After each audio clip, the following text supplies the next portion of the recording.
کیا مطلب ہے آپ کا ڈاکٹر صاحبہ؟ کہیں مجھے دل کی تکلیف تو نہیں؟ وہ خاتون گھبرائے ہوئے انداز میں بولی۔ پریشان نہ ہو، میں بس ابھی چیک کر کے آپ کو بتاتی ہوں۔ وہ اسٹیتھوسکوپ کا ایک سرا مریضہ کے سینے پر لگاتے ہوئے بولی، البتہ باقی کے دونوں سرے اس کے گلے میں لٹک رہے تھے جن کو اس نے کانوں میں لگانے کی زحمت گوارا نہیں کی تھی۔ اوہو نہیں، یہ نہیں ہو سکتا۔ وہ کچھ دیر اسی طرح اسٹیتھوسکوپ اس کے سینے پر رکھنے کے بعد ہٹاتے ہوئے ڈرامائی انداز میں بولی۔ ان خاتون کے چہرے پر ہوائیاں اڑنے لگی تھیں۔ آپ کے دل کی دھڑکن تیز تیز اور تیز، بہت تیز چل رہی ہے۔ وہ ہنوز ڈرامائی انداز میں ہاتھوں سے اشارے کرتی ہوئی بولی تو خاتون نے ایک دم سے دل پر ہاتھ رکھا۔ ازکا نے بمشکل اپنا قہقہا روکا تھا۔ Shut up Azka, just shut up. Arhab Afandi نے ایک جھٹکے سے ازکا سے اسٹیتھوسکوپ چھینتے ہوئے اس کی کرسی پیچھے دھکیلی تھی۔ ازکا کے منہ سے ہنسی کا ایک پھوارا سا نکلا تھا۔ میں معافی چاہتا ہوں خاتون، یہ لڑکی جو بھی کہہ رہی تھی جھوٹ تھا۔ وہ دراصل آج ہی یہ پاگل خانے سے فرار ہو کر یہاں آئی ہے۔ کافی خطرناک ہے، اس کو لینے کے لیے آنے ہی والے ہیں وہ لوگ۔ تب تک ہم کوشش کر رہے تھے کہ اس کی ہر بات مانتے رہیں، ورنہ یہ مزید خطرناک ہو جاتی۔ ارہاب نے کافی تفصیل سے مریضہ کو اس سے متعارف کروایا۔ یہ سن کر مریضہ نے حیرت اور افسوس کے ملے جلے تاثرات کے ساتھ اس کو دیکھا جو ارہاب افندی کے کرائے گئے تعارف کا برا منائے بغیر اپنی شرارت پر دل کھول کر ہنس رہی تھی۔ بیچاری کتنی خوبصورت اور جوان جہان لڑکی ہے، پتہ نہیں کون سا روگ لگا لیا ہے اس نے خود کو۔ وہ خاتون اب اظہار ہمدردی کر رہی تھی، جس پر ارہاب نے اپنے لب کاٹتے ہوئے ہنسی روکی تھی۔ اور کچھ دیر بعد جب وہ مریضہ چلی گئی تو ارہاب نے نرس کو بھی باہر جانے کا اشارہ کیا، جس پر وہ خاموشی سے کندھے اچکاتی باہر چلی گئی۔ ازکا بس کر دو اب، اور کتنا ہنسنا ہے؟ وہ سنجیدگی سے بولتے ہوئے اس کی کرسی کو اپنی طرف گھماتے ہوئے بولا۔ ازکا نے ہنسی روکنے کی کوشش کرتے ہوئے اس کی طرف دیکھا، اور اس کی طرف دیکھتے ہی ایک بار پھر اس کی ہنسی چھوٹی تھی۔ ارہاب جو اسی کو دیکھ رہا تھا اس کو پھر سے ہنستے دیکھ کر خود بھی ہنس دیا۔ وہ جو اس کی شرارت پر اس کو ڈانٹنے کا سوچ رہا تھا اب اسی کے ساتھ مل کر ہنس رہا تھا، اور پھر کافی دیر تک دونوں ایک ساتھ بغیر کسی وجہ کے ہنستے رہے تھے۔ باہر موجود نرس نے کیبن کا دروازہ ہلکا سا کھلا ہونے کی وجہ سے زور زور سے ہنسنے کی آواز سنی اور ہلکا سا اندر جھانک کر ازکا کے ساتھ ساتھ ڈاکٹر ارہاب کو بھی مشکوک نظروں سے دیکھا تھا۔ اس کی نظر سامنے صوفے پر لیٹے وجود پر پڑی تو بے اختیار اس کے منہ سے چیخ نکلی۔ سعیدہ دونوں آنکھوں پر کھیرے کے ٹکڑے رکھے، منہ پر کالے رنگ کا ماسک لگائے صوفے پر لیٹی تھی۔ چیخ کی آواز پر اٹھی تو کھیرے کے ٹکڑے نیچے گرے۔ ازکا بی بی، آپ کو چیخنے کے علاوہ اور کچھ نہیں آتا کیا؟ سعیدہ نے منہ بناتے ہوئے کہا۔ وہ ایک جمپ لگاتے ہوئے اس کے ساتھ آ بیٹھی۔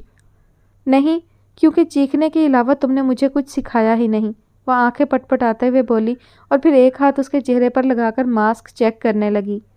ازکا بی بی ہاتھ پیچھے کریں ورنہ میرا ماسک خراب ہو جائے گا۔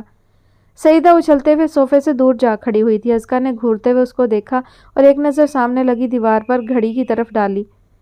میں ادھر بور ہو رہی ہوں اور وہ وہاں کالج میں اپنے دوستوں کے ساتھ مزے کر رہی ہوگی۔ وہ بڑبڑاتے ہوئے صوفے کی پشت سے ٹیک لگا گئی۔ تو میں تو یہیں ہوں نا ازکا بی بی، میرے ہوتے ہوئے بھی آپ بور ہو رہی ہیں؟ سعیدہ ایک ہاتھ سے اپنا گال تھپ تھپاتے ہوئے بولی۔ جی ہو رہی ہوں، تمہیں تو اپنے ان ٹوٹکوں سے ہی فرصت نہیں مل رہی، وہ منہ بناتے ہوئے بولی تو سعیدہ نے بھی منہ پھلا لیا۔ ازکا بی بی برا نہ مانیے گا لیکن آپ ہیں بڑی ناشکری ویسے، سارا دن کون آپ کو کمپنی دیتا ہے؟ میں۔ آپ کی شرارتوں کی 30% پلاننگ کون کرتا ہے؟ میں۔ آپ کے حصے کی 20% ڈانٹ کون کھاتا ہے؟ میں۔ ارے ابھی تو آپ نے میری مزید صلاحیتیں نہیں دیکھی ہیں اور ایسے ہی مجھے انڈر ایسٹیمیٹ کر رہی ہیں۔ اور سعیدہ خاتون نے بھلے پہلے کسی پر اپنا ادھار رکھا تھا جو اب رکھتی۔ معاف کر دو بہن، غلطی ہو گئی مجھ سے۔ ازکا نے باقاعدہ ہاتھ جوڑتے ہوئے معافی مانگی تھی، جس پر سعیدہ نے گردن اکڑاتے ہوئے ہاتھ ہلایا۔ اسی وقت لاؤنج کا دروازہ کھلا اور سہیب افندی اور ان کے پیچھے ارہاب افندی داخل ہوا۔ السلام علیکم چاچو، آج آپ جلدی آ گئے، وہ اپنی جگہ سے کھڑے ہوتے ہوئے سلام کرتے ہوئے بولی۔ ارہاب نے ایک نظر اس پر ڈالی اور خاموشی سے سیڑھیوں کی جانب بڑھ گیا۔ جی بیٹا، بس آج کام اتنا زیادہ نہیں تھا تو سوچا گھر جا کر کچھ وقت اپنی بیٹیوں کے ساتھ گزارتے ہیں۔ سہیب افندی دوسرے صوفے پر بیٹھتے ہوئے مسکرا کر بولے تو وہ بھی ہلکا سا مسکرا دی۔ میں آپ کے لیے پانی لے کر آتی ہوں، وہ کھڑے ہوتے ہوئے بولی۔ سعیدہ پہلے ہی منہ پر ماسک لگا ہونے کی وجہ سے لاؤنج سے جا چکی تھی۔ نہیں نہیں بیٹا، اس کی ضرورت نہیں، آپ یہاں بیٹھے، مجھے آپ سے بات کرنی ہے۔ سہیب افندی کے سنجیدہ انداز پر وہ کچھ حیران ہوئی تھی۔ آپ رمیسہ بھابھی سے بات کیوں نہیں کر رہی؟ ان کے سوال پر وہ سٹپٹا گئی تھی۔ کافی دیر سوچنے کے بعد بھی اس سے کوئی جواب نہیں بن پڑا تھا۔ بیٹا پہلے تو میں اس لیے خاموش تھا کہ آپ کا وقتی غصہ ہے، جیسے ہی ختم ہوگا آپ خود ان سے بات کر لیں گی، اس لیے میں نے اس بارے میں آپ سے کوئی بات نہیں کی تھی۔ لیکن آج مجھے جویریہ نے بتایا کہ آپ نے ابھی تک بات نہیں کی رمیسا بھابھی سے، نہ آپ اسرا اور یسرا سے بات کر رہی ہیں۔ بہت دکھی ہیں وہ سب آپ کے اس رویے سے۔ وہ بھرپور سنجیدگی سے بول رہے تھے۔ اس نے شرمندگی سے سر جھکاتے ہوئے آنسو پینے کی کوشش کی۔ کچھ دیر بعد خود کو کنٹرول کرتے ہوئے سر اٹھایا۔ سوری چاچو، میں بس غلط فہمی کا شکار ہو گئی تھی اور شرمندہ تھی، اسی لیے بات نہیں کر سکی۔ وہ بولتے بولتے پھر سر جھکا گئی تھی۔ کوئی بات نہیں بیٹا، غلط فہمی کسی کو بھی ہو سکتی ہے، بس غلطی کا احساس ہو جانے پر معافی مانگنے میں دیر نہیں کرنی چاہیے۔ وہ سنجیدگی سے بولتے ہوئے اٹھے اور اس کے سر پر ہاتھ پھیرا تو ازگا کی آنکھ سے ایک آنسو ٹوٹ کر نیچے گرا تھا۔ میں جانتا ہوں کہ مرتضیٰ کی کمی پوری نہیں کر سکتا، لیکن یہ مت سمجھیے گا کہ آپ یتیم ہو گئی ہیں، اور اب یہ آنسو صاف کریں۔ شاباش۔ وہ جان گئے تھے کہ ان کا ازگا کے سر پر ہاتھ رکھنا اس کو مرتضیٰ کی یاد دلا گیا تھا۔ اس نے سر ہلاتے ہوئے ہاتھ سے آنسو پونچھے تو وہ مطمئن ہو کر اپنے کمرے کی جانب بڑھ گئے۔ وہ اپنے کمرے میں داخل ہوئی تو نظر سامنے بیڈ پر لیٹے ارحاب پر پڑی۔ وہ آنکھوں پر بازو رکھے، جوتے اتارے بغیر، پاؤں نیچے لٹکائے آڑھا ترچھا لیٹا تھا۔ وہ آواز کیے بغیر آگے بڑھی اور اس کے قریب آتے ہوئے تھوڑا سا جھک کر دیکھا۔ یہ ایسے کیوں لیٹے ہیں؟ وہ بڑبڑائی اور اس کے چہرے کے آگے آہستہ سے ہاتھ ہلایا، لیکن اس کے وجود میں کوئی جنبش نہ پا کر نیچے جھکی اور اس کے دونوں پاؤں ایک ایک کر کے جوتوں سے آزاد کیے۔ پھر وہ کھڑی ہو کر پریشانی سے ہونٹ کاٹتے ہوئے اس کے آدھے نظر آتے چہرے کو دیکھنے لگی۔ کہیں ان کی طبیعت تو خراب نہیں؟ پہلے تو کبھی اتنا جلدی نہیں آئے۔ وہ بڑبڑاتے ہوئے وہیں ٹہلنے لگی، پھر کچھ سوچتے ہوئے اس کے قریب آئی اور ایک ہاتھ اس کے ہاتھ پر رکھا تو چونکی، پھر اسی طرح پیشانی کو چھوا تو ہاتھ کی طرح وہ بھی خاصی گرم تھی۔ اوہو، انہیں تو بخار ہو رہا ہے۔ وہ وہیں اس کے قریب جھکی بڑبڑانے لگی تھی۔ اسی وقت ارحاب نے ایک دم اپنی آنکھیں کھولیں تو وہ تیزی سے پیچھے ہوئی۔ کیا کر رہی تھی؟ ارحاب نے بخار کی وجہ سے لال ہوتی آنکھیں اس کی آنکھوں میں گاڑتے ہوئے پوچھا۔ وہ آپ کو بخار ہو رہا ہے؟ وہ اس کے سوال کا جواب دینے کی بجائے پریشانی سے بولی۔ میں نے کیا پوچھا ہے ازگا؟ وہ ہنوز اس کی آنکھوں میں دیکھ رہا تھا۔ ازگا نے بے اختیار نظریں جھکائیں۔ وہ میں چیک کر رہی تھی کہ کہیں آپ کو بخار تو نہیں، آپ اس طرح لیٹے تھے تو۔ وہ انگلیاں چٹکھا کر بولتے ہوئے بات ادھوری چھوڑ گئی تھی۔ وہ آہستہ سے بیڈ پر ایک ہاتھ ٹیکتے ہوئے اٹھ کر بیٹھا تو ازگا بیڈ سے تھوڑا دور ہوئی۔ وہ میں صہیب چاچو کو بتاتی ہوں، وہ تیزی سے کہہ کر جانے کے لیے مڑی تو ارحاب جلدی سے بولا۔ نہیں، بتانا ہوتا تو میں خود بتا دیتا، انہیں کچھ مت بتانا، وہ پریشان ہو جائیں گے۔ اچھا پھر آپ خود دوائی کھا لینا، میں آپ کے لیے دودھ لے کر آتی ہوں۔ وہ پھر سے جانے کے لیے مڑی تو اس بار ارحاب نے اس کا ہاتھ پکڑ کر روکا تھا۔ ہسپتال میں ہی لے چکا تھا میڈیسنز، تم یہاں بیٹھو اور میرے سامنے بھابھی سے بات کرو۔ ارحاب نے اس کو واپس بیڈ پر بٹھاتے ہوئے اپنا موبائل اٹھا کر اس کی طرف بڑھایا۔ بھابھی سے؟ وہ حیران ہوئی۔ ہاں، اپنی اماں سے، وہ میری بھابھی ہیں۔ وہ بیڈ پر لیٹتا ہوا دونوں ہاتھ اپنے سر کے نیچے رکھتا ہوا بولا۔ اچھا پھر اس طرح تو آپ میرے شٹ اپ، وہ اس کی بات بیچ میں کاٹ گیا تھا۔ ازگا نے منہ پر ہاتھ رکھ کر ہنسی دبائی۔ وہ اس کو گھورتے ہوئے بیڈ سے اٹھا اور باتھ روم کی طرف بڑھا۔ اور ہاں، دونوں بہنوں سے بھی بات کر لینا، انہی کی کال آئی تھی آج مجھے، یاد کر رہی ہیں وہ تمہیں۔ وہ جاتے جاتے مڑ کر بولا اور باتھ روم میں بند ہو گیا۔ اچھا ویسے وہ تو آپ کی بھتیجیاں ہوئی نا؟ اس نے پیچھے سے آواز لگائی۔ پاگل ہے پوری، وہ اندر بڑبڑا کر رہ گیا تھا۔ آپ نے اتنے دن لگا دیے وشما آپی، میں نے بہت مس کیا آپ کو، ازگا لاڈ سے بولی تھی۔ بالکل، میں نے بھی، یمنا نے بھی اس کی ہاں میں ہاں ملائی۔ میں نے بھی تم دونوں کو بہت یاد کیا، اور اب آ گئی ہوں نا تو بس جلدی جلدی ملتے رہیں گے۔ وشما ان کی باتوں پر مسکراتے ہوئے بولی۔ وشما کو واپس آئے 2 دن ہو گئے تھے اور آج وہ ازگا اور یمنا سے ملنے افندی ہاؤس چلی آئی تھی۔ کچھ دیر وہ لوگ باتیں کرتی رہیں، پھر یمنا کا موبائل بجا تو وہ ایکسکیوز کرتی موبائل سننے چلی گئی۔ کلاس فیلوز کی کال تھی۔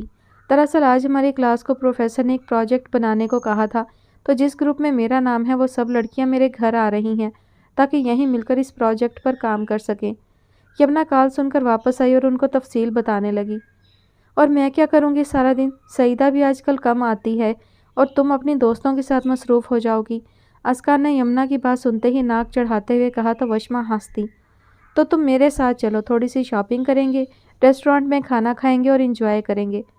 وشما نے ازگا کے مسئلے کا حل پیش کیا تو وہ سوچ میں پڑ گئی۔ گریٹ آئیڈیا، اس طرح تم بور نہیں ہوگی اور تمہاری آؤٹنگ بھی ہو جائے گی، یمنا نے چٹکی بجاتے ہوئے کہا۔ لیکن کسی کو بتا دینا چاہیے نا، میرا مطلب ہے کہ صہیب چاچو کو۔ بابا کو میں بتا دوں گی، تم جاؤ۔